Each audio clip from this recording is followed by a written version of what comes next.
अहिल्यानगर जिल्ह्यातील ताजा घडामोडी बघण्यासाठी आजच रोखोक या वृत्तवाहिनीला सबस्क्राईब करा, लाईक करा आणि शेअर करा।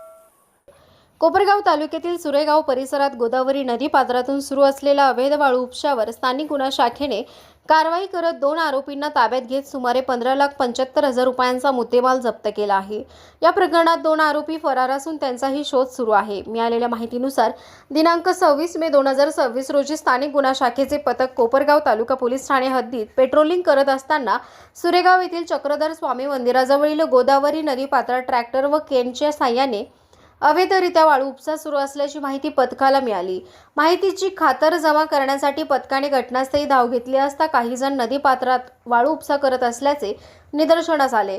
पोलिसांनी छापा टाकण्यासाठी पुढे सरकताच काही संशयित घटनास्थळावरून पसार झाले। मात्र पोलिसांनी 2 जणांना ताब्यात घेत विचारपूस केली असता त्यांनी आपली नावे अमर माधव मेहरखाम वय 30 राहणार सुरेगाव तालुका कोपरगाव व राहुल चांगदेव पगारे वय 20 राहणार वेळापूर तालुका कोपरगाव अशी सांगितली।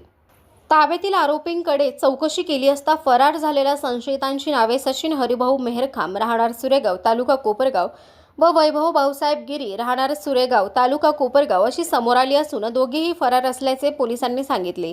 कारवाई दरम्यान आरोपींच्या ताब्यातून अंदाजे 15 लाख रुपयांचे 3 ट्रॅक्टर तसेच वाळू उपशासाठी वापरण्यात येणारे सुमारे 75,000 रुपये किमतीच्या लोखंडी केणी असा एकूण 15,75,000 रुपयांचा मुद्देमाल जप्त करण्यात आला। या प्रकरणी ताब्यातील आरोपींविरोधात कोपरगाव तालुका पोलीस ठाण्यात भारतीय न्याय संहिता 2023 चे कलम 303(2) तसेच पर्यावरण संरक्षण कायद्याच्या कलम 3 व 15 अन्वये गुन्हा दाखल करण्यात आला असून पुढील तपास सुरू आहे।